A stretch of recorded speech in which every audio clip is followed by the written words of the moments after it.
No joke. Nagbilin na ako, ma'am. Pag namatay ako, sabi ko, huwag ka tumigil hanggang hindi mo mapatay sila. Isang madilim na gabi, puno ng tensyon, sigawan, at hindi mabilang ng mga katanungan. Ang Pilipinas, tila na sa pelikula, pero hindi ito gawa-gawa. Sa kalagitnaan ng gabing nagbabaga, naganap ang isang drama na hindi mo aakalain. Ito ba ang simula ng mas matinding labanan sa politika? Kung akala mong alam mo na ang lahat patungkol sa hidwaan ng Marcos at Duterte, maghintay ka. Ang kwento ito ay mas komplikado at mas nakakaakit kaysa anumang drama sa telebisyon, pero mas nakakagumbal, tila nagiging katuparan ito ng mga propesiya ng pagkakahati-hati. Huwag ninyong akalain na ako'y pumarito upang magdala ng kapayapaan sa lupa. Hindi kapayapaan ang dala ko, kundi tabak. Mateo 10 verse 34. Ito na ba ang tabak na tuluyang maghihiwa sa politika ng Pilipinas? Ang nangyari noong Nobyembre 23 ay hindi lang isang simpleng press briefing. Isa itong yugto na nagbunyag na malalalim na sugat sa pamahalaan. Isang gabi na nagpapaalala sa atin na sa politika, walang permanenteng kaibigan at walang sinisino ang paghahati.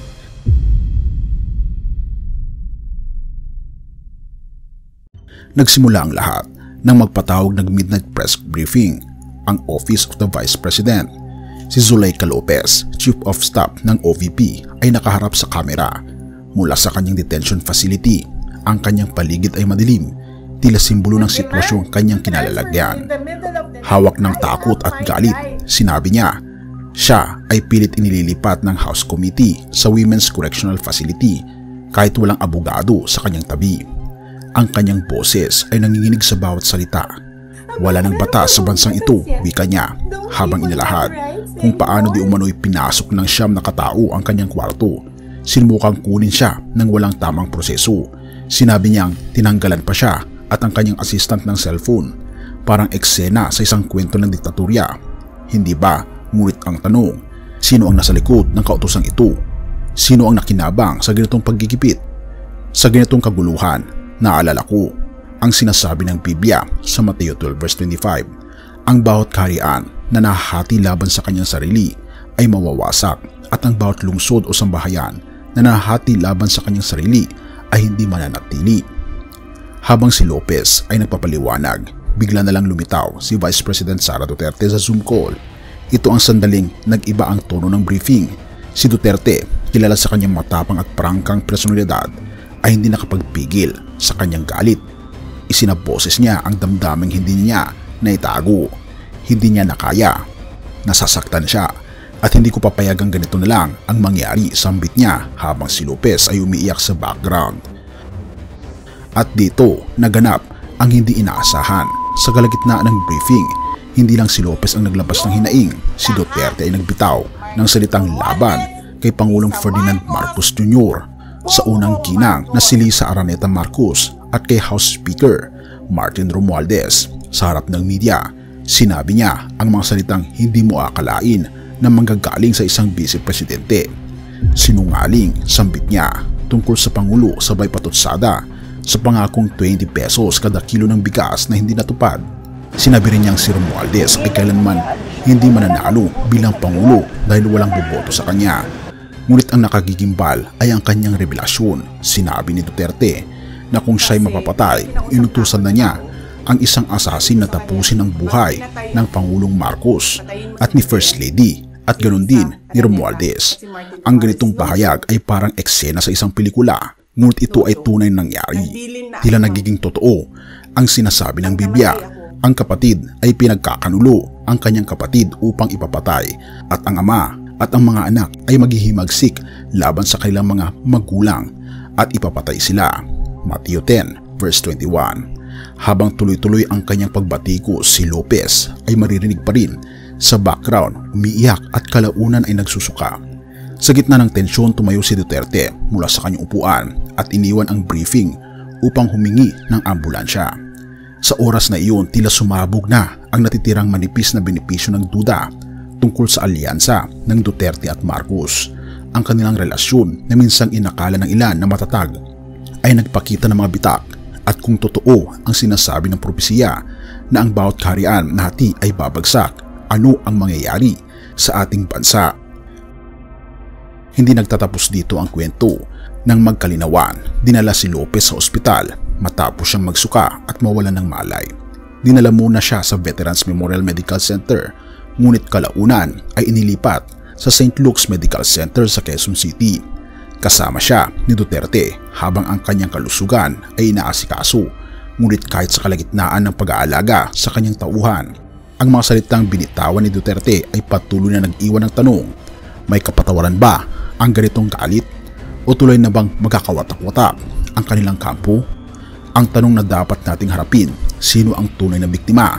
Si Lopez na ngayon sumasagisag sa isang sistema ng politika na puno ng tensyon at kaguluhan?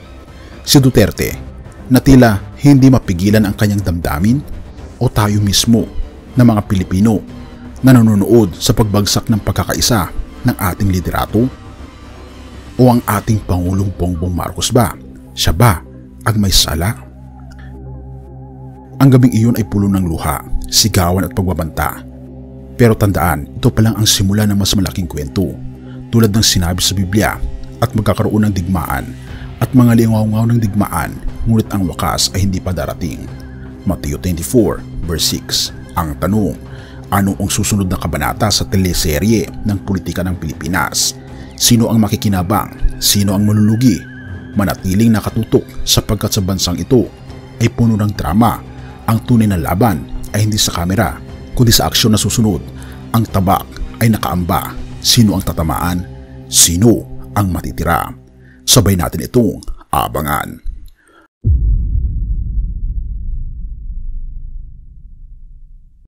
Sa gitna ng kaguluhan at ingay ng politika, hindi natin maiiwasang bumalik sa isa sa pinakamakapangyarihang pahayag sa Biblia tungkol sa mga pagkakahati-hati. Marcos 3 verse 24. Kung ang isang kaharian ay nagkakabahabahagi laban sa kanyang sarili, ang kahariang iyon ay hindi magtatagal.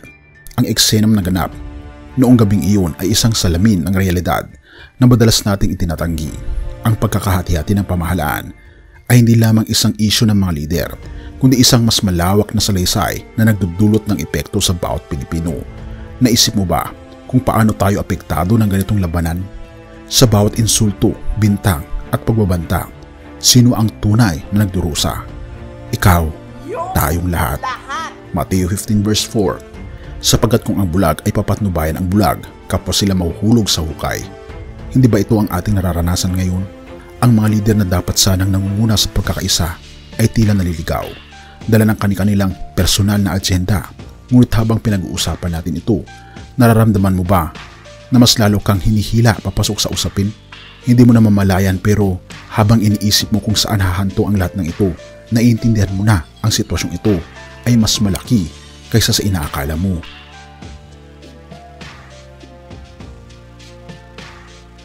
Balikan natin ang eksena noong gabing iyon. Si Zuleika Lopez na sa dilim, umiiyak, halos hindi makapagsalita. Si Vice President Duterte, galit na galit, humaharap sa kamera at binbitawan ang mga silang tila lalong nagpapalalim ng lamat sa relasyon nila ni Pangulong Marcos. Napakatensyonado, di ba? Parang hindi na maitatama. Pero ito ba ang punto kung saan dapat na tayo mawala ng pag-asa?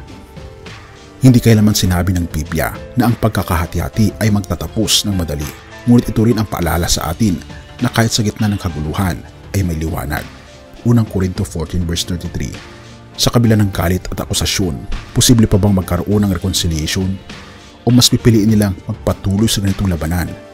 Ikaw, bilang taga-subaybay, paano mo ito nakikita? Pero bago mo sagutin ang mga tanong na iyon, sagutin mo muna ito. Ano ang papel mo bilang Pilipino sa gitna ng pagkakahating ito? Tumutulong ka ba upang maibsan ang tensyon o nagiging bahagi ka ng problema? Habang iniisip mo ang mga kaganapang ito, tandaan ang sinabi ng ating Panginoon Jesus, 1:8 verse 7, ang sinumang walang kasalanan sa inyo ang siyang unang bumato. Madali tayong humusga sa mga lider na ito. Madali tayong magsabi na sila ang dahilan ng kaguluhan. Ngunit bago natin iyon gawin, tanungin natin ang ating mga sarili.